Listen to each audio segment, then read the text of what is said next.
Next on Worcester News tonight, a driver pulled from a car after it hits and damages a war memorial late last night. Now police are investigating. Plus, caught on camera, a man is seen leaving a local gym with expensive equipment. We'll have a story.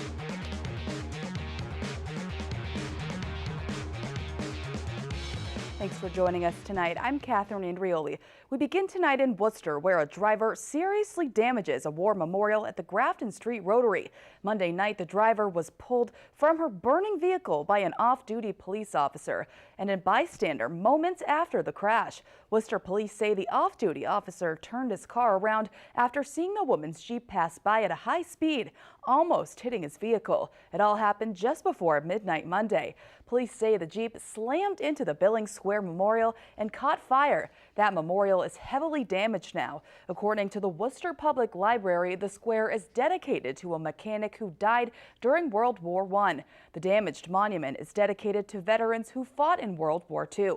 Worcester City Councilor George Russell says he received numerous phone calls about the damaged memorial this morning. He's now hoping it can be repaired.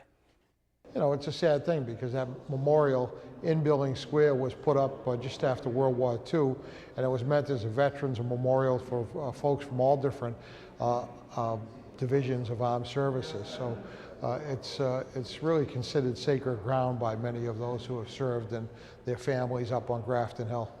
Worcester police say the driver of the Jeep was transported to the hospital. Investigators determined the woman was driving with a suspended license. She faces charges including operating after suspension, operating to endanger, as well as speeding in a marked lanes violation. June 6th marks 73rd anniversary of D-Day, and a World War II veteran in Worcester is remembering his tough role during the war. 101-year-old Carol DeMoja was a field medic during World War II and was in Normandy days after D-Day. 2,499 Americans were killed on D-Day alone. DeMoja aided soldiers in the Battle of Bulge, and he says he remembers saving many lives. Where all the fighting was, if a guy dropped, I'd crawl over there and see if I could help him. I remember saving quite a few soldiers. That was my mission. I have outlived all that, all that horror, the difficulties, being crawling and sleeping in a hole. DeMoja says the enemy wouldn't fire at him because he wore a uniform displaying a red cross. He says he's proud to have served his country. The Worcester County District Attorney's Office has identified a victim in a deadly sudden car chase. Monday, as the DA's office says, 54-year-old James Drake was driving 20 miles over the speed limit when they first saw him. But when traffic police tried to stop the Worcester man, he hit the gas and drove off. A mile later, Drake took a sharp turn into oncoming traffic and hit two cars head on. He died at the scene. The two drivers he hit suffered only minor injuries. A Boston man is found guilty of first-degree murder in Worcester Superior Court Tuesday. According to the Worcester County District Attorney's Office, 40-year-old Tyrone Strong was found guilty in the shooting death of 23-year-old Christian Perez in 2003. Prosecutors say the shooting happened during an alleged armed drug robbery on Middle Street in Fitchburg. Strong will be sentenced on Friday. Turning now to a Central Massachusetts family adopting a boy with a traumatic brain injury. Now family, friends, and even strangers are coming together to help the family get assistance they need. Rosalind Flaherty reports. When Jayden was just 2 years old, he sustained a traumatic brain injury when he was attacked by a biological relative, leaving him in a wheelchair, blind, and suffering daily seizures. Jayden is now 7 and part of a new family after being adopted in February. The Central Massachusetts family says they fell in love with him while being his foster parents. As soon as they brought Jayden in the room, I just knew that we could do this. His mom, DEIDRA, trained for months to be able to take care of him, but says as he's growing, it's getting harder for her. Lifting him has become a big problem. So getting him into my car is an issue. Kathy O'Grady is the founder of Sophia's Angels. The nonprofit performs random acts of kindness like paying off Christmas layaways. O'Grady says she heard about Jayden and recently bought him a special swing. We watched him swinging and it was priceless. Now the foundation is raising money to provide a handicap van for the family. So they can go out and be a family together and enjoy and not think twice about having to go out and taking Jayden out. Make it much more easier for them to enjoy their time together.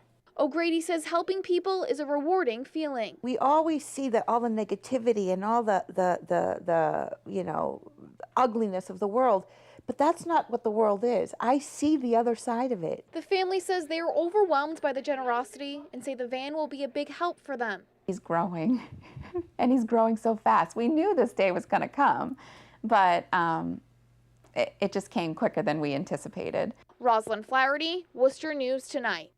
And O'Grady says the van costs around $50,000. The family has set up a GoFundMe page if you would like to donate. Turning now to Southborough, surveillance cameras at a CrossFit gym in Southborough capture a man walking out the front door early Monday morning with a big piece of equipment. The gym owner says they aren't the only business that has been hit. Brittany Schaefer has the details.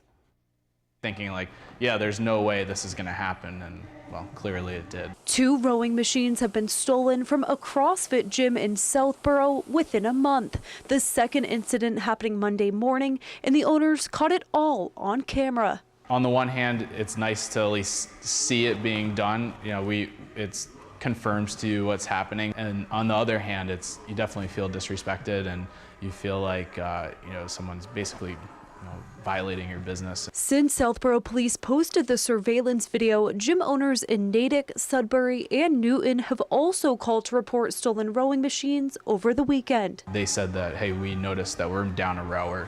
I think it prompted a lot of people to just double check to see. It wouldn't surprise me if there were a few other missing rowers. Owner of Pennant CrossFit, Dan Rogan, says he's not surprised the suspect took the rowing machines because of their high resale value. The rower is one of the more valuable pieces of equipment that we have in the gym. It's about $1,000. It's pretty easy to take out the door. They're in pretty high demand, so you can look on Craigslist and find one, and they resell right around $900 to $1,000, so they retain their value pretty well. Rogan says he knows everyone in his gym well and doesn't recognize the thief. We definitely thought it was highly unlikely that someone in our gym would take it. We have a pretty tight-knit community. There's about 200 members and about 7 or 8 employees, and we know everyone well. We know everyone first-name basis. Brittany Schaefer, Worcester News Tonight. A bill that would ban the use of Native American mascots in Massachusetts public schools is generating strong opinions on both sides. Jonathan CHOE has the story from one town that's rebuffed efforts to change the name of its mascot. Relying on a stereotype, the school was ill-informed. In front of the Education Committee, they made their case. It's not something that I want my children to hear. The room overwhelmingly in favor of banning Native American mascots, nicknames, or logos from Massachusetts public schools. Public schools should not be in the business of perpetuating stereotypes of minority groups. Tewksbury residents Linda Thomas and Beth Coward are pushing Senate Bill 291. That would change this. It's in response to the school committee's overwhelming vote last year to keep the red men as the high school symbol. I don't believe it should be voted on the local level. I think it's a civil rights issue. The debate continues in Tewksbury over whether the school's symbol demeans or honors Native tribes. State Representative James Masilli says the mascot should stay because of tradition. If towns want to use it, they should be allowed to use it. And he says state involvement would not make sense for his constituents. The New England Anti-Mascot Coalition says there are currently 40 high schools in Massachusetts using the word Indian or variations on the name, down from 43 a year ago. Now, this bill is still in its early stages and still has a long way to go before heading to the Senate floor for a vote. From Tewksbury, Jonathan CHOE, Worcester News Tonight. Spring street sweeping began in May for the city of Worcester, and Tuesday, the Department of Public Works swept what they call Route 31. The city is reminding residents to move cars off the streets being swept. Today on Mount Avenue, several cars were ticketed and at least one was towed. Those parked vehicles were ticketed $50. Yellow signs are posted on trees and fences and on poles days prior to sweeping to remind people to move their cars. The city also posts reminders on their social media